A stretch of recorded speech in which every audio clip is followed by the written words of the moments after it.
이스라엘 백성들이 사무엘에게 나와서 왕을 세워달라고 요구하죠. 그동안 이스라엘은 어떻게 나라를 이끌어 왔을까? 사무엘이 제사장임에도 불구하고 또 사사가 되어서 이스라엘을 다스리고 통치하였습니다. 그러나 사무엘은 우리가 아는 것처럼 왕이 아니죠. 사사는 왕이 아닙니다. 이스라엘에는 하나님이라는 왕이 계셨기에 따로 왕을 세우지 않았고 그 하나님의 명령을 따라서 백성들을 다스리고 지도할 그저 대리 통치자가 필요했던 것 뿐입니다. 그래서 하나님은 사사를 세우셔서 이스라엘을 통치하셨던 것입니다.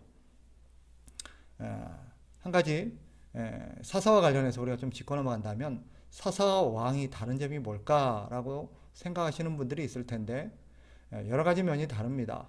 그러나 크게 두 가지가 달라요. 오늘 본문에서 그려내고 있는 바를 참고해서 말씀드리면 첫째, 사사는요 왕과 달리 법을 제정할 권리가 없습니다. 왕은 그 나라를 다스림에 있어서 법을 제정하고 그 법을 집행하지요. 사사는 법을 집행은 할 수 있어도 법을 제정할 수는 없습니다. 또 한 가지 차이점이 있다면 왕은 그로 인해서 소득을 얻을 수 있고 합당한 이렇게 재산을 소유할 수 있으며 또 그 모든 것들을 자신의 아들들에게 상속할 수가 있습니다. 그러나 사사는 그렇지 않지요. 사사는 사례가 없습니다. 소득이 없지요. 봉사직입니다. 그리고 자녀에게 그것을 대물림한다든지 계승할 수가 없습니다. 뒤에서 제가 말씀드리겠습니다만 하나님께서 이스라엘에게 왕을 세우지 않았던 이유가 있습니다. 뭐냐? 이미 하나님이 왕이 되시기 때문이기도 하지만 하나님 외에는 왕이 될 수 없는 까닭입니다. 근본적으로 우리가 성경의 가르침을 따라서 우리가 알듯 모든 인간은 동등합니다. 하나님의 피조물로서 동등하지요. 하나님의 뜻을 따라서 어떤 직무를 가질 수는 있을지 모르지만 왕이 되어서 다른 사람들을 위해 군림한다든지 다른 사람을 이렇게 다스릴 수는 없는 것입니다. 그럼에도 불구하고 이스라엘 백성들은 왕을 요구하고 나섭니다. 그러면 이들이 이런 내막을 모를 리가 없을 텐데 왕을 요구하고 나선 이유가 뭘까요? 표면적으로는 두 가지 이유가 있습니다. 결정적으로 한 빌미가 되었던 사건이 있는데 사무엘이 늙으면서 자신의 두 아들을 자신을 이어서 이스라엘을 다스리는 사사로 세우게 되었습니다. 문제는 사무엘의 아들들이 사무엘의 어떤 가르침을 쫓아서 의롭게 살지 못하고 그들이 뇌물을 받고 재판을 굽게 하는 그런 죄를 범했던 것입니다. 즉 공정의 문제가 이스라엘을 하나의 명분이 되었던 거죠. 오늘날도 이 공정의 문제로 나라가 시끄럽지요. 이들이 공정의 문제를 이렇게 전면에 내걸고 왕을 요구하게 된 것입니다. 그러나 또 한 가지 이유가 있어요. 그들이 왕을 요구해달라고 하면서 했던 말을 우리가 생각할 필요가 있습니다. 5절을 보세요. 5절에 보면 그들이 뭐라고 말하냐면 중간쯤에 이렇게 말하죠. 모든 나라와 같이 우리에게 왕을 세워 우리를 다스리게 하소서. 모든 나라와 같이. 즉 우리나라도 우리 이스라엘도 다른 나라들처럼 왕이 있어야겠다는 거예요. 다른 모든 나라들이 왕이 있으니 우리도 있어야겠다는 거예요. 우리가 읽지는 않았지만 20절에서도 그들이 또 한 번 반복해요. 하나님께서 사무엘을 통해서 왕이 세워지게 된다면 그것이 너희에게 얼마나 비극적이고 고통스러운 일이 될 것인지를 말씀하신 바 있습니다. 그럼에도 불구하고 그들이 그래도 왕이 있어야 됩니다 라고 말하죠. 20절에서 보세요. 그들이 그래도 왕이 있어야 됩니다 라고 말하면서 20절 전반부에 보면 우리도 다른 나라들 같이 되어 우리의 왕이 우리를 다스리며, 역시 그들은 왕이 그래도 있어야 합니다 라고 하는 그 근거로 뭘 얘기하냐면 다른 나라도 다 왕이 있습니다 라고 말합니다. 즉 이것을 통해서 그들이 왕을 세우고자 왕을 필요로 한다고 하나님께 요청했던 그 이유는 뭐냐? 이게 세계적인 추세라는 거예요. 이게 세상의 추세라는 거예요. 세상이 다 그렇게 하니까 우리도 그렇게 해야 된다는 거예요. 아마도 그들은 그런 세상적인 어떤 추이들이 강력하고 어떤 부강한 나라를 만들게 되는 요인일 거라고 생각했던 것 같습니다. 블레셋이나 애굽이나 자기들을 지배했었던 그 당시 고대 근동 지역에서 강력한 어떤 세력을 구축하고 있었던 이 나라들이 왕이 있고 왕권에 의해서 이 모든 것들이 다스려짐에 있어서 그들이 그렇고 견고하고 강한 나라가 된 것은 그들에게 왕이 있었기 때문이다 라고 생각을 했던 것입니다. 뿐만 아니라 앞서 말씀드렸던 것처럼 사무엘의 아들들에게는 그들 공정하지 않는 이 사무엘의 아들들에게는 이 나라의 장래를 맡길 수 없다라는 거예요. 명분은 그럴듯하지요. 사무엘의 아들들이 뇌물을 받은 것은 분명한 사실입니다. 이들에게 나라를 맡긴다는 것은 염려가 되는 것은 그거는 분명히 타당합니다. 그러나 우리는 두 가지 질문을 던져봐야 돼요. 이게 뭐냐? 이들이 왕을 요구한 그 이유가 진정으로 공정의 문제 때문에 그러냐는 거예요. 정말 공명정대한 그런 어떤 문제 때문에 왕을 요구하냐 하는 것입니다. 그리고 더 중요한 질문 한 가지가 있습니다. 그것은 이스라엘에게 하나님은 어떤 존재인가 라는 본질적인 질문입니다. 도대체 그들에게 하나님은 어떤 존재였냐? 사실 이들이 왕을 세워달라고 요구한 속내는 따로 있지요. 즉 오늘 본문에서도 하나님이 말씀하세요. 그들이 왕을 세워달라고 한 것은 사무엘 너를 거부함이 아니라 나를 거부한 거다라고 하나님께서 말씀하시지요. 7절을 보세요. 7절에 보면 하나님께서 그들이 왕을 요구한 이유가 뭔지를 그 본질을 얘기합니다. 7절 여호와께서 사무엘에게 이르시되 백성이 내게 한 말을 다 들으라. 이는 그들이 너를 버림이 아니요 나를 버려 자기들의 왕이 되지 못하게 함이니라. 이 사무엘상 8장 7절에 보면 하나님께서 그들이 표면적으로는 공정의 문제를 내걸고 있고 또 여러 가지 다른 나라의 어떤 추이들을 말하고 있지만 그들의 속내는 하나님의 통치를 거부하는 데 있다는 거예요. 즉 다른 말로 하면 하나님을 왕으로 섬기기 싫다라는 거예요. 하나님이라는 왕이 아니라 눈에 보이는 다른 인간의 왕이 필요하다는 거예요.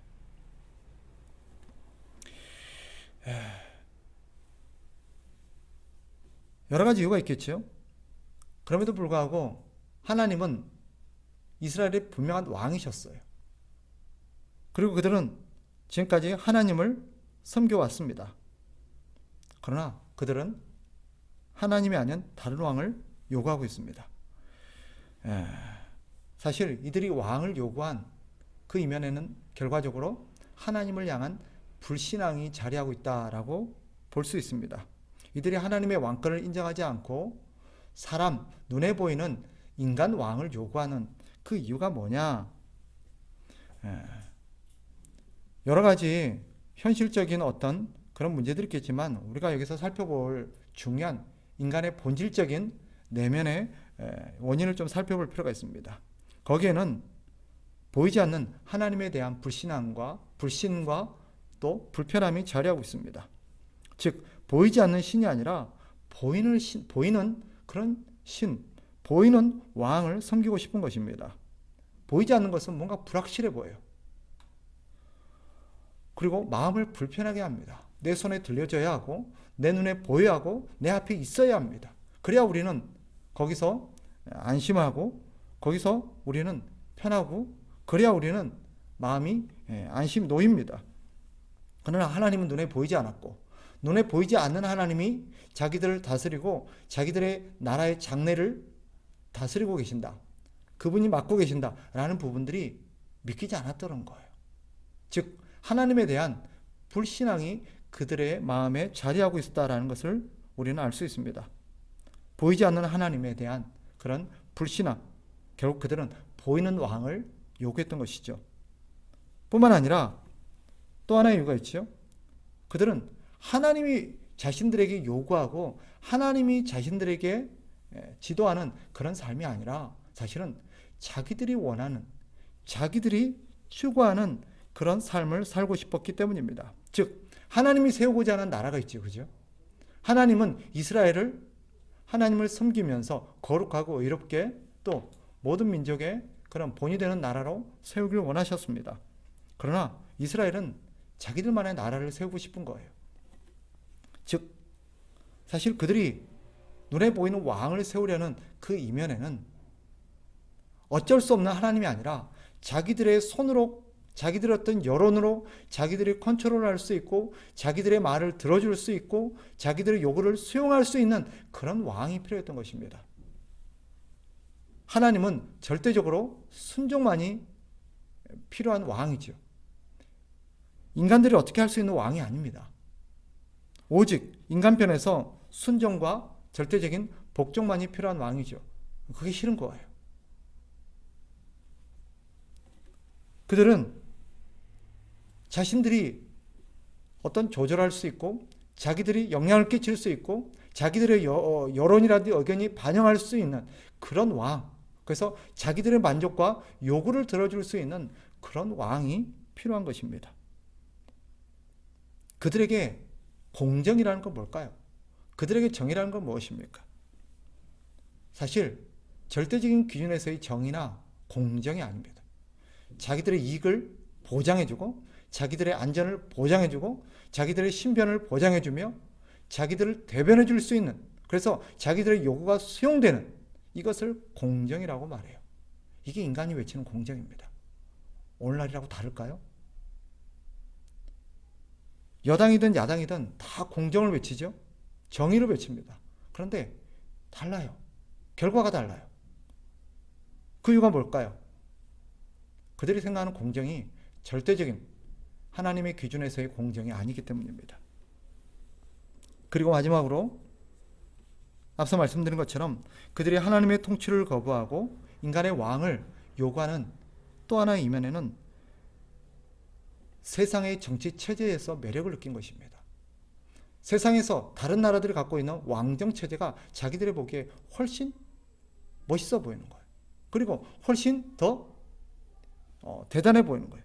그 왕정 체제가 뭔가 대단해 보여서 눈에 보이기에도 어떤 가시적인 성과를 낼 뿐만 아니라 그것이 마치 뭔가 인간의 어떤 삶을 보장해 줄 수 있을 것 같고, 그 왕정 체제라는 눈에 보이는 어떤 시스템과 제도가 그들의 삶의 어떤 복지나 여러 가지 안녕이나 여러 가지 어떤 부가감에 있어서 보장해 줄 수 있을 것 같은 그런 느낌이 드는 거예요.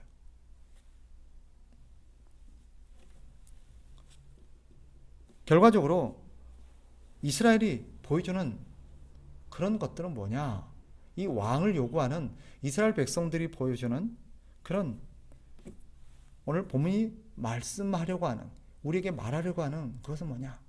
인간의 뿌리 깊은 타락한 본성을 보여줍니다. 타락한 인류는 정의나 진리를 추구하는 존재가 아니에요.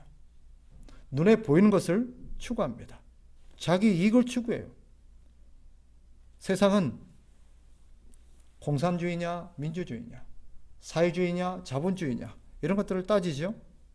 그러나 사실 그들에게 중요한 것은 어떤 체제가 아닙니다.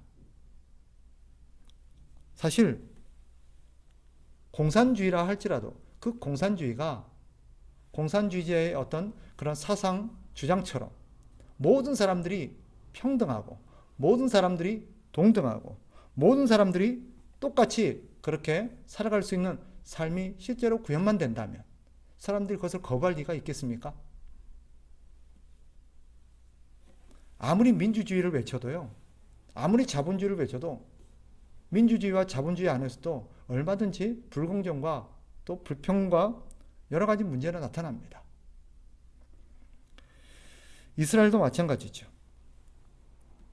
그들이 원하는 것은 사사 체제냐 왕정 체제냐, 사실은 본질은 그게 아닙니다. 무엇이 자기들의 마음에 드는가?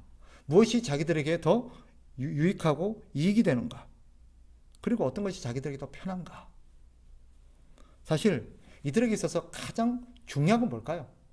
이들에게 가장 중요한 것은 좀 편안하고 안정되며 부유한 삶을 살고 싶다라는 거예요. 이들에게 거룩함이나 의로움이나 공정함이나 순종이나 하나님 이런 개념은 없어요. 그런 것들은 사치스러운 것입니다.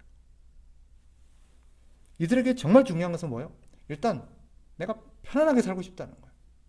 내가 부유하게 살고 싶다는 거예요. 내가 좀 넉넉하게 살고 싶다는 거예요. 주변 사람들 보니까 다른 나라들 보니까 다 왕정 체제가 있고 그 왕정 체제를 누리는 나라들 보니까 잘 먹고 잘 사는 것 같아요. 실제로는 그렇지 않죠. 그 속내를 들여다보면 다음 시간에 말씀드리겠습니다만 왕정 체제가 얼마나 모순이고 얼마나 불합리하고 그것이 인간의 삶을 얼마나 피폐하게 만드는지 하나님 그것을 다 말씀해 주세요. 그런데 인간들은 깨닫지 않아요. 자기가 보고 싶은 대로 봐요. 좋은 것만 봐요.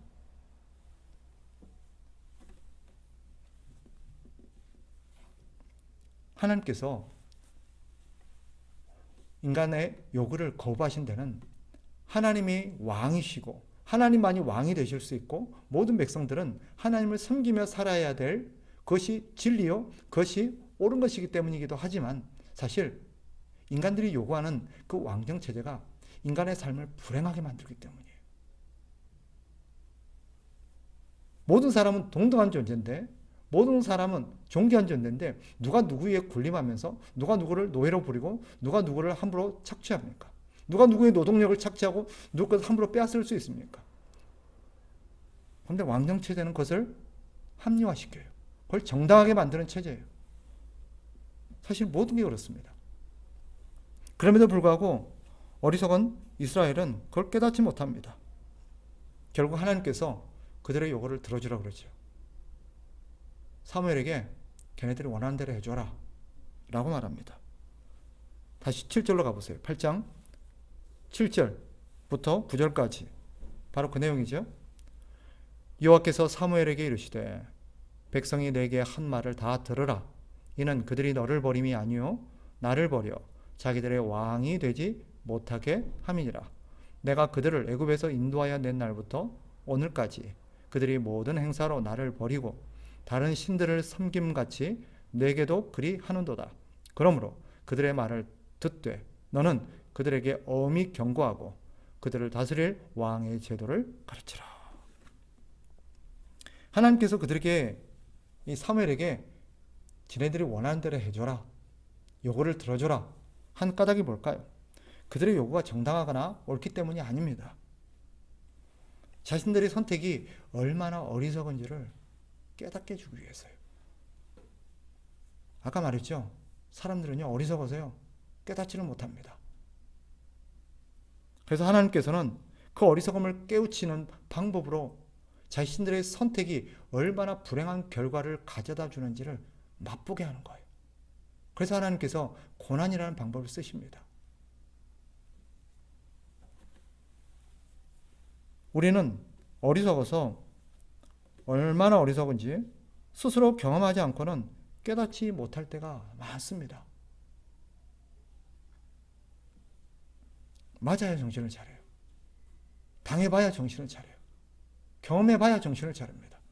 하나님께서 그들에게 사무엘에게 뭐라고 말하냐면 엄히 경고하고 9절 중간에 엄히 경고하고라고 되어 있죠. 사실 엄히하고 경고하고는 원문이 같은 단어입니다. 이게 무슨 말이냐면 말해주고 또 말해줘라. 주의해주고 또 주의해줘라. 경고하고 또 경고해라. 이런 뜻입니다. 그 의도가 뭘까요? 두 번의 경고는 분명히 니네들이 선택했다. 니네들이 결정했다. 니네들이 원한 거다. 나는 분명히 그 결과가 얼마나 참혹하고 비참하게 니네들의 삶에 엄습할지 얘기해줬다. 사실 이런 경고성 멘트예요. 그런데도 깨닫지 못하죠. 우리가 그래요. 우리가. 말씀을 정리하겠습니다. 오늘 성경을 통해서 하나님께서 우리에게 말씀하시려는 의도가 무엇이겠습니까? 그것은 우리는 하나님의 말씀이 아니라 우리의 지혜와 우리의 생각대로 사는 것이 우리가 성공하는 길이라고 생각하는 어리석은 생각을 갖고 살아간다는 거예요. 우리는 하나님의 뜻보다 우리의 생각이나 우리의 방식이 훨씬 더 지혜로울 거라고 생각해요. 많은 사람들, 아니 거의 모든 사람이 그렇죠. 하나님의 은혜가 아니면 다 똑같다고 생각합니다. 사람들이 갖고 있는 착각이 뭐예요?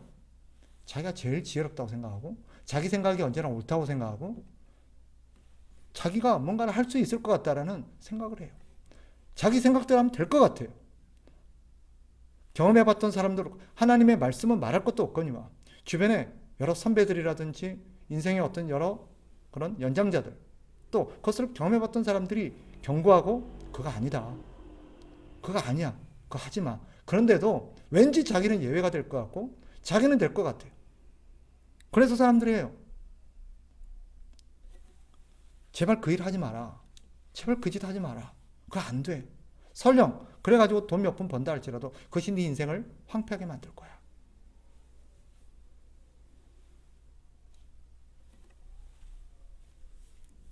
우리가 우리 인생의 주인이 되어서 우리 뜻대로 하면 성공할 것 같다는 생각, 우리 생각대로 이루어지는 일들이 우리 뜻대로 된다면 우리의 삶이 행복해질 거라고 하는 생각, 사실 그건 착각입니다. 잠시 그럴지 모르겠어요. 많은 사람들이 로또를 사죠. 오늘날에도 아마 수십만, 수백만 사람들이 로또라는 복권을 살 겁니다. 왜 사요? 그것이 당첨되면 자기가 굉장히 행복하고 만족스러운 인생을 살 거라는 기대 때문입니다. 당선이 안 된다 그래도 사람들이 잘 안 들어요. 확률이 굉장히 희박하다 그러죠. 누군가는 되잖아. 자기도 될 거라고 생각해요. 설령 그렇게 된다 한들 희박한 가능성을 뚫고 로또에 당첨되었다 한들 그게 그 사람을 행복하게 만들까요? 근데 사람들 그렇게 생각해요. 실제로 어떻습니까? 로또에 당첨되었던 사람들의 삶을 대부분 살펴보면 대부분 불행해요. 근데도 말을 듣지 않아요. 이게 어리석은 우리의 인생입니다. 어떤 길이 가장 지혜로운 길인가? 어떤 길이 가장 지혜로운 길인가? 그래서 성경은 잠언도 그렇고 전도서도 그렇고 솔로몬은 우리 앞서서 우리가 원하는 모든 것들을 사실 가졌던 사람입니다. 그러나 그가 말년에 인생의 후학들에게, 자녀들에게 했던 말이 뭐예요? 다 헛되더라는 거예요. 그럼 어떻게 사는 게 가장 지혜롭고 좋은 길이냐? 하나님을 경외하고 하나님 말씀에 순종하며 사는 것이 가장 인생을 지혜롭고 복되게 사는 거다. 가장 행복하게 사는 것이다. 라고 유언을 남겼습니다. 물론 이렇게 말해도 우리는 듣지 않을 겁니다. 듣지 않을 거예요. 우리도 어리석은 이스라엘 백성들처럼 우리는 이런 자신의 잘못된 선택에 대한 비참한 경험을 한 뒤에야 깨닫게 될 것입니다. 아니, 깨닫지 못할 겁니다. 그래도 만일 저와 여러분이 오늘 이 말씀을 듣고 하나님의 말씀대로 사는 것이 옳다, 하나님의 말씀을 듣는 것이 지혜로운 길이요 복된 길이다 라고 깨달았다면 그것은 정말 하나님의 은혜입니다. 성령께서 우리에게 깨닫게 하신 것입니다. 감사할 도리밖에 없어요. 다른 사람들은요 죽었다 깨어나도 못 깨닫습니다. 누군가 깨달았다면 하나님의 은혜가 임한 겁니다. 하나님의 자비가 임한 것입니다. 그러니 우리는 어리석은 이스라엘 백성들처럼 이들의 전철을 밟지 않도록 하나님이 우리를 깨우쳐 주시고 깨닫게 해주시고 더 어리석은 결과를 맛보기 전에 사전에 하나님 깨닫게 해주셔서 어리석은 길 가지 않게 하시고 이들의 전철을 밟지 않게 해달라고 우리는 기도해야 합니다. 다시 말씀드리지만 성령의 깨우침과 도우심 외에는 깨달을 길이 없습니다. 만일 여러분이 이 말씀을 통해서 깨달았다면 그것은 하나님의 은혜요 성령의 역사의 결과입니다. 하나님께 감사하십시오. 우리가 지혜로운 게 아니에요. 그리고 혹여나 깨달아지지 않고 여전히 자기 생각대로 될 것 같다는 사람이 있다면 하나님 앞에 기도하셔야 돼요. 그리고 다른 사람을 위해서도 우리의 남편과 아내와 자녀를 위해서 기도하십시오. 하나님만이 그들을 깨우칠 수 있습니다. 그런 은혜가 저와 우리 모두에게 있기를 주의 이름으로 축복합니다. 기도하겠습니다.